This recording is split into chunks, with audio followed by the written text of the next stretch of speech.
કાદુ મકરાણી એ સૌરાષ્ટ્રના બહારવટિયાઓના ઇતિહાસમાં એક અત્યંત લોકપ્રિય અને ખુમારીવંતું નામ છે. તે માત્ર એક લડાયક યોદ્ધા જ નહીં પણ પ્રજાનો સાચો રક્ષક ગણાતા હતા.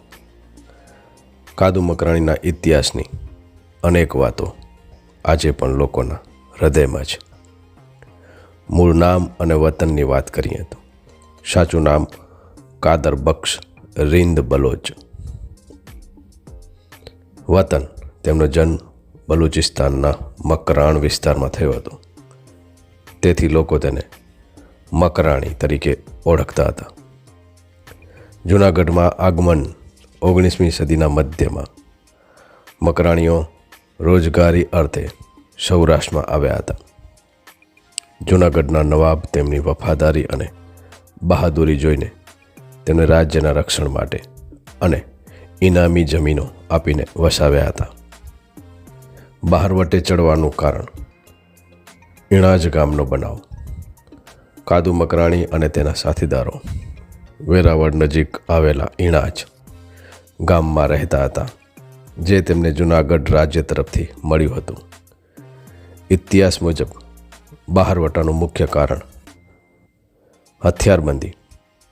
બ્રિટિશ સરકારના દબાણને કારણે જૂનાગઢ રાજ્યે મકરાણીઓને હથિયારો જમા કરાવવાનો આદેશ આપ્યો અને વસ્તી ગણતરીના બહાને તેમના ઘરોમાં તપાસ કરવાનું કહ્યું. સ્વમાન ભંગ. મકરાણીઓ હથિયારને પોતાનું ઘરેણું માનતા હતા. સ્ત્રીઓની મર્યાદા પડદા જાળવવામાં માનતા હતા. જ્યારે રાજ્યે બળજબરી કરી ત્યારે કાદુ મકરાણીને આ અન્યાય અને અપમાન લાગ્યું. તેણે હથિયાર હેઠા મૂકવાને બદલે જંગે ચડવાનું નક્કી કર્યું. ગીરનું જંગલ અને એનો સંઘર્ષ. કાદુ મકરાણી પોતાના સાથીદારો સાથે ગીરના જંગલોમાં ઉતરી ગયા. તેણે જૂનાગઢ રાજ્ય અને અંગ્રેજ સરકાર સામે બાથ ભીડી. કાદુ મકરાણીની સજા આપવાની પદ્ધતિ કંઈક અલગ જ હતી.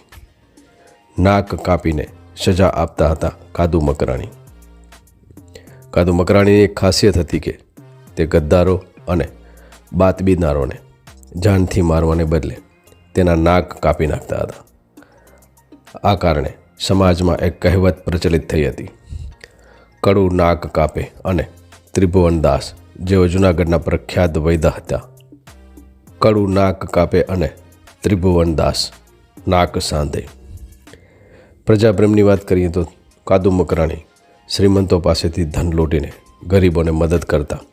ખેડૂતો અને સામાન્ય પ્રજા તેને દેવદૂત માનતી હતી, કારણ કે તે કોઈ ગરીબને રંજાડતા નહોતા. પકડ અને મૃત્યુ વિશે અલગ અલગ વાતો છે. લાંબા સમય સુધી કાદુને પકડવામાં અંગ્રેજ પોલીસ અને જૂનાગઢનું સૈન્ય નિષ્ફળ રહ્યું. છેવટે તેના સાથીદારોની સલાહથી તે પોતાના વતન મકરાણ જવા નીકળ્યા અને કરાચીમાં બનાવ બને છે. તે ગુજરાત છોડીને સિંધ, હાલ પાકિસ્તાન પહોંચ્યા. ત્યાં કરાચી પાસે લિયારી નદી નજીક એક બનાવ બન્યો. એક ઊંટવાળાએ તેને ઓળખી લીધો અને પોલીસને જાણ કરી દીધી. તો કેટલીક વાતો મુજબ કોઈક મજૂરે તેના પર પથ્થર માર્યો હતો અથવા તો પથ્થરથી તે ઘાયલ થયા હતા. કાદુ મકરાણીની કબરની વાત કરીએ તો આજે પણ કરાચીના મેવાશાહ કબ્રસ્તાનમાં કાદુ મકરાણીની કબર મોજૂદ છે, જ્યાં લોકો તેને એક પીર કે શહીદ તરીકે માને છે. સ્ટોરી બાય જામજયમલસિંહ જાડેજા, મા ન્યૂઝ, ગુજરાત.